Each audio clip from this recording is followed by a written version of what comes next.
ನಮಸ್ಕಾರ ಎಲ್ರಿಗೂ. ನಾನು ಚಂದ್ರ. ವನಿತೆ ಕನ್ನಡ ವಾಹಿನಿಯ ಮತ್ತೊಂದು ವಿಡಿಯೋಗೆ ನಿಮ್ಮೆಲ್ಲರಿಗೂ ಆತ್ಮೀಯ ಸ್ವಾಗತ. ಈ ದಿನದ ವಿಷಯ ಭಾರತೀಯ ಅಂಚೆ ಇಲಾಖೆಯ ಫ್ರಾಂಚೈಸಿ ಯೋಜನೆ 2.0.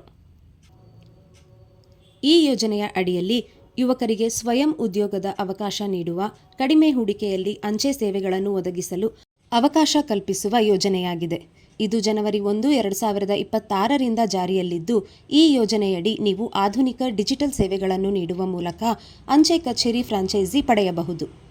ಆನ್ಲೈನ್ ಬುಕಿಂಗ್ ಮತ್ತು ರಿಯಲ್ ಟೈಮ್ ಟ್ರ್ಯಾಕಿಂಗ್ನಂತಹ ಸೌಲಭ್ಯಗಳು ಲಭ್ಯವಿವೆ.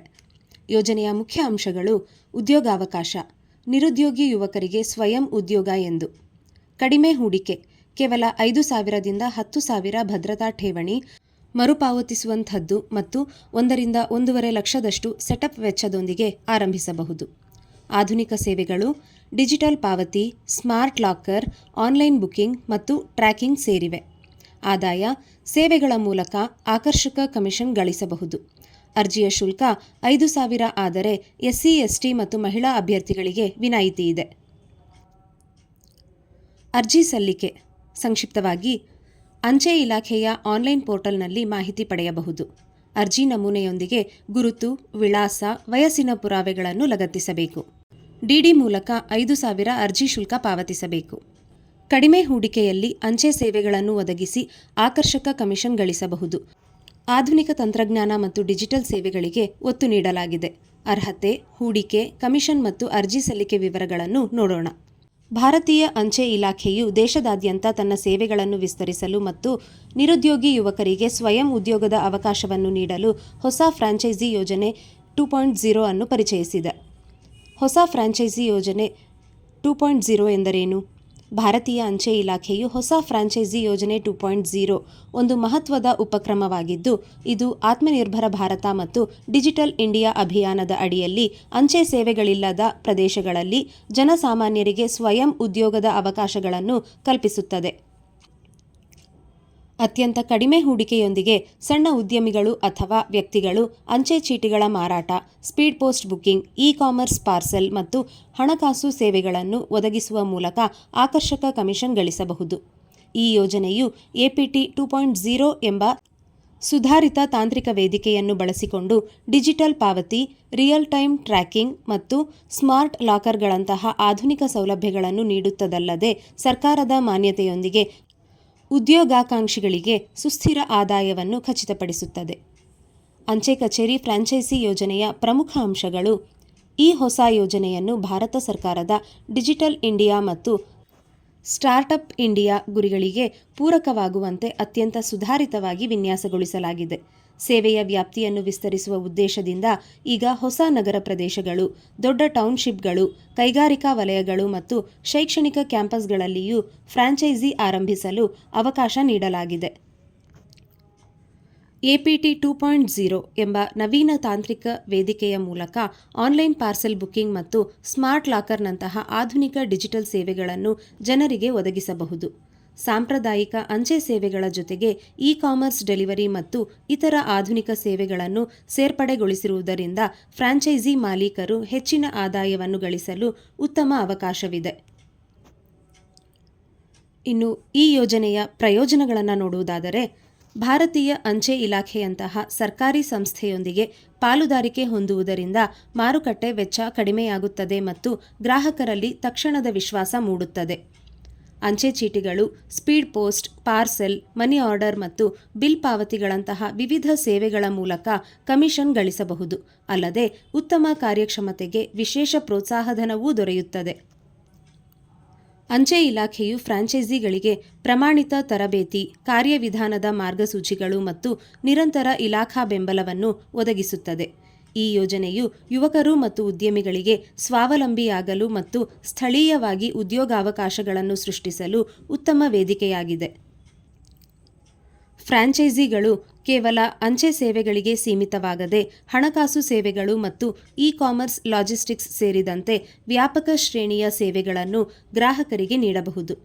ಅಂಚೆ ಇಲಾಖೆಯ ಸೇವೆಗಳು ಅತ್ಯಗತ್ಯ ಸೇವೆಗಳಾಗಿರುವುದರಿಂದ ವರ್ಷವಿಡೀ ಗ್ರಾಹಕರ ಸಂಖ್ಯೆ ಸ್ಥಿರವಾಗಿರುತ್ತದೆ ಮತ್ತು ವ್ಯವಹಾರದಲ್ಲಿ ನಿರಂತರತೆ ಇರುತ್ತದೆ. ಇನ್ನು ಈ ಯೋಜನೆಯ ಅರ್ಹತಾ ಮಾನದಂಡಗಳನ್ನು ನೋಡುವುದಾದರೆ, ಈ ಫ್ರಾಂಚೈಸಿ ಪಡೆಯಲು ಅರ್ಜಿದಾರರು ಕನಿಷ್ಠ 10ನೇ ತರಗತಿಯಲ್ಲಿ ಉತ್ತೀರ್ಣರಾಗಿರಬೇಕು ಹಾಗೂ ಅವರಿಗೆ ಕಂಪ್ಯೂಟರ್ ಜ್ಞಾನ ಮತ್ತು ಸ್ಥಳೀಯ ಭಾಷೆಯ ಮೇಲೆ ಉತ್ತಮ ಹಿಡಿತವಿರಬೇಕು. ಅರ್ಜಿದಾರರಿಗೆ ಕನಿಷ್ಠ 18 ವರ್ಷ ವಯಸ್ಸಾಗಿರಬೇಕು. ಆದರೆ ಈ ಯೋಜನೆಗೆ ಯಾವುದೇ ಗರಿಷ್ಠ ವಯೋಮಿತಿಯನ್ನು ನಿಗದಿಪಡಿಸಲಾಗಿಲ್ಲ. ಫ್ರಾಂಚೈಸಿ ನಡೆಸಲು ಜನನಿಬಿಡ ಪ್ರದೇಶಗಳಲ್ಲಿ ಸ್ವಂತ ಅಥವಾ ಬಾಡಿಗೆಗೆ ಪಡೆದ ಸಣ್ಣ ಮಳಿಗೆ ಅಥವಾ ಕಚೇರಿಯನ್ನು ಹೊಂದಿರಬೇಕು. ಇದಕ್ಕಾಗಿ ಸಣ್ಣ ಕಿರಾಣಿ ಅಂಗಡಿ ಅಥವಾ ಟೀ ಅಂಗಡಿ ಮಾಲೀಕರೂ ಸಹ ಅರ್ಜಿ ಸಲ್ಲಿಸಲು ಅವಕಾಶವಿದೆ. ಕಚೇರಿಯಲ್ಲಿ ಕಡ್ಡಾಯವಾಗಿ ಲ್ಯಾಪ್ಟಾಪ್ ಅಥವಾ ಡೆಸ್ಕ್ಟಾಪ್, ಇಂಟರ್ನೆಟ್ ಸಂಪರ್ಕ, ತೂಕದ ಯಂತ್ರ, ಬಾರ್ಕೋಡ್ ಸ್ಕ್ಯಾನರ್ ಮತ್ತು ಪ್ರಿಂಟರ್ನಂತಹ ಮೂಲಸೌಕರ್ಯಗಳನ್ನು ಹೊಂದಿರಬೇಕು. ಬಂಡವಾಳ ಹೂಡಿಕೆ ಎಷ್ಟು? ಈ ಯೋಜನೆಯಡಿ ಫ್ರಾಂಚೈಸಿ ಪಡೆಯಲು ಸ್ಥಳ ಮತ್ತು ಒಪ್ಪಂದದ ಆಧಾರದ ಮೇಲೆ 5,000 ರುನಿಂದ 10,000 ರುವರೆಗೆ ಮರುಪಾವತಿಸಲ್ಪಡುವ ಭದ್ರತಾ ಠೇವಣಿಯನ್ನು ಇಡಬೇಕಾಗುತ್ತದೆ. ಪೀಠೋಪಕರಣಗಳು, ಕಂಪ್ಯೂಟರ್ ಮತ್ತು ಇತರ ತಾಂತ್ರಿಕ ಉಪಕರಣಗಳು ಸೇರಿದಂತೆ ಮೂಲಸೌಕರ್ಯ ಸಿದ್ಧಪಡಿಸಲು ಅಂದಾಜು 1 ಲಕ್ಷ ರೂಪಾಯಿಯಿಂದ 1.5 ಲಕ್ಷ ರೂಪಾಯಿವರೆಗೆ ಒಟ್ಟು ಹೂಡಿಕೆಯ ಅಗತ್ಯವಿರುತ್ತದೆ. ಫ್ರಾಂಚೈಸಿ ಮಾಲೀಕರು ತಮ್ಮ ಕಾರ್ಯಕ್ಷಮತೆಯ ಆಧಾರದ ಮೇಲೆ ಮಾಸಿಕ 20,000 ರುಯಿಂದ 80,000 ರುವರೆಗೂ ಹೆಚ್ಚು ಆದಾಯವನ್ನು ಗಳಿಸಲು ಅವಕಾಶವಿದೆ. ಇನ್ನು ಕಮಿಷನ್ ಎಷ್ಟು ಸಿಗಲಿದೆ? ಕಮಿಷನ್ ದರಗಳ ಅನ್ವಯ ಸ್ಪೀಡ್ ಪೋಸ್ಟ್ ಬುಕಿಂಗ್ ಮೇಲೆ ಒಟ್ಟು ಮಾಸಿಕ ವ್ಯವಹಾರದ 7% ನಿಂದ 25% ಅಷ್ಟು ಪಾಲನ್ನು ಪಡೆಯಬಹುದು. ಪ್ರತಿಯೊಂದು ನೋಂದಾಯಿತ ಪತ್ರದ ಮೇಲೆ 3 ರು ಮತ್ತು 200 ರುಗಿಂತ ಹೆಚ್ಚಿನ ಮೌಲ್ಯದ ಮನಿ ಆರ್ಡರ್ಗಳ ಮೇಲೆ 5 ರುರಷ್ಟು ಕಮಿಷನ್ ನಿಗದಿಪಡಿಸಲಾಗಿದೆ. ಅಂಚೆ ಚೀಟಿಗಳು ಮತ್ತು ಸ್ಟೇಷನರಿ ಸಾಮಗ್ರಿಗಳ ಮಾರಾಟದ ಮೇಲೆ ಒಟ್ಟು ಮೊತ್ತದ 5%ನಷ್ಟು ಲಾಭಾಂಶ ದೊರೆಯುತ್ತದೆ. ಎಲ್ಲಕ್ಕಿಂತ ಮುಖ್ಯವಾಗಿ ಉತ್ತಮ ಪ್ರದರ್ಶನ ನೀಡುವ ಫ್ರಾಂಚೈಸಿಗಳಿಗೆ ಅವರ ಒಟ್ಟು ಗಳಿಕೆಯ ಮೇಲೆ 25% ನಿಂದ 30% ರಷ್ಟು ಹೆಚ್ಚುವರಿ ಪ್ರೋತ್ಸಾಹ ಧನವನ್ನು ನೀಡಲಾಗುತ್ತದೆ.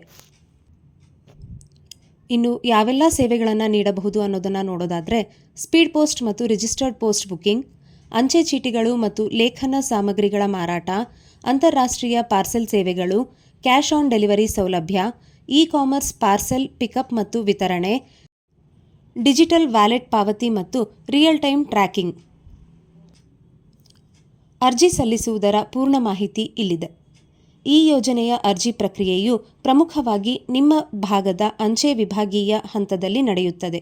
ಮೊದಲಿಗೆ ನೀವು ಇಂಡಿಯಾ ಪೋಸ್ಟ್ನ ಅಧಿಕೃತ ವೆಬ್ಸೈಟ್ indiapost.gov.in ನಿಂದ ಫಾರ್ಮ್ ಎ ಅನ್ನು ಡೌನ್ಲೋಡ್ ಮಾಡಿಕೊಳ್ಳಬೇಕು ಅಥವಾ ನಿಮ್ಮ ಹತ್ತಿರದ ಅಂಚೆ ವಿಭಾಗೀಯ ಕಚೇರಿಗೆ ಭೇಟಿ ನೀಡಿ ಫಾರ್ಮ್ ಪಡೆಯಬಹುದು. ಅರ್ಜಿಯೊಂದಿಗೆ ನೀವು ಒಂದು ವಿವರವಾದ ವ್ಯಾಪಾರ ಯೋಜನೆಯನ್ನು ಸಿದ್ಧಪಡಿಸಬೇಕು. ಇದರಲ್ಲಿ ನೀವು ಫ್ರಾಂಚೈಸಿಯನ್ನು ಹೇಗೆ ನಡೆಸುತ್ತೀರಿ ಮತ್ತು ಮಾಸಿಕ ಕನಿಷ್ಠ 50,000 ರುವರೆಗಿನ ವಹಿವಾಟಿನ ಗುರಿಯನ್ನು ಹೇಗೆ ತಲುಪುತ್ತೀರಿ ಎಂಬುದನ್ನು ವಿವರಿಸಬೇಕು. ಪೂರ್ಣವಾಗಿ ಭರ್ತಿ ಮಾಡಿದ ಅರ್ಜಿ ನಮೂನೆಯ ಜೊತೆಗೆ ಆಧಾರ್ ಕಾರ್ಡ್, ಪ್ಯಾನ್ ಕಾರ್ಡ್, ಶೈಕ್ಷಣಿಕ ದಾಖಲೆಗಳು ಮತ್ತು ಮಳಿಗೆಯ ಮಾಲೀಕತ್ವ ಅಥವಾ ಬಾಡಿಗೆ ಒಪ್ಪಂದದ ಪತ್ರಗಳನ್ನು ಲಗತ್ತಿಸಿ ವಿಭಾಗೀಯ ಕಚೇರಿಗೆ ಸಲ್ಲಿಸಬೇಕು. ನೀವು ಅರ್ಜಿ ಸಲ್ಲಿಸಿದ ನಂತರ ಅಂಚೆ ಇಲಾಖೆಯ ಅಧಿಕಾರಿಗಳು 14 ದಿನಗಳ ಒಳಗಾಗಿ ನಿಮ್ಮ ಮಳಿಗೆಯ ಸ್ಥಳಕ್ಕೆ ಭೇಟಿ ನೀಡಿ ಪರಿಶೀಲನೆ ನಡೆಸುತ್ತಾರೆ. ನಿಮ್ಮ ಅರ್ಜಿ ಮತ್ತು ಸ್ಥಳ ಪರಿಶೀಲನೆ ಯಶಸ್ವಿಯಾದ ನಂತರ ನೀವು ಇಲಾಖೆಯೊಂದಿಗೆ ಒಪ್ಪಂದಕ್ಕೆ ಸಹಿ ಹಾಕಬೇಕು ಮತ್ತು ನಿಗದಿತ ಭದ್ರತಾ ಠೇವಣಿಯನ್ನು ಪಾವತಿಸಿ ನಿಮ್ಮ ಅಂಚೆ ಸೇವಾ ಕೇಂದ್ರವನ್ನು ಪ್ರಾರಂಭಿಸಬಹುದು. ಅಗತ್ಯವಿರುವ ದಾಖಲೆಗಳೇನು? ವಯಸ್ಸಿನ ಪುರಾವೆ. ಅರ್ಜಿದಾರರು ತಮ್ಮ ವಯಸ್ಸನ್ನು ದೃಢೀಕರಿಸಲು ಜನ್ಮ ಪ್ರಮಾಣಪತ್ರ ಅಥವಾ ಶಾಲಾ ವರ್ಗಾವಣೆ ಪ್ರಮಾಣಪತ್ರವನ್ನು ಸಲ್ಲಿಸಬೇಕು. ಗುರುತಿನ ಚೀಟಿ. ಅರ್ಜಿದಾರರು ಅಧಿಕೃತ ಗುರುತಿಗಾಗಿ ಆಧಾರ್ ಕಾರ್ಡ್ ಅಥವಾ ಪ್ಯಾನ್ ಕಾರ್ಡ್ ನೀಡುವುದು ಕಡ್ಡಾಯವಾಗಿದೆ. ವಿಳಾಸದ ಪುರಾವೆ. ಅರ್ಜಿದಾರರ ವೈಯಕ್ತಿಕ ವಾಸಸ್ಥಳದ ವಿಳಾಸ ಮತ್ತು ಫ್ರಾಂಚೈಸಿ ನಡೆಸಲು ಉದ್ದೇಶಿಸಿರುವ ವ್ಯವಹಾರದ ಸ್ಥಳದ ವಿಳಾಸಕ್ಕೆ ಸಂಬಂಧಿಸಿದ ದಾಖಲೆಗಳನ್ನು ಒದಗಿಸಬೇಕು. ಶೈಕ್ಷಣಿಕ ಅರ್ಹತೆ. ಅರ್ಜಿದಾರರು ಕನಿಷ್ಠ 10ನೇ ತರಗತಿ ಪಾಸಾಗಿರುವುದಕ್ಕೆ ಪೂರಕವಾಗಿ ಸಂಬಂಧಿಸಿದ ಶೈಕ್ಷಣಿಕ ಅಂಕಪಟ್ಟಿ ಅಥವಾ ಪ್ರಮಾಣಪತ್ರಗಳನ್ನು ಸಲ್ಲಿಸಬೇಕು. ಆಸ್ತಿ ದಾಖಲೆಗಳು.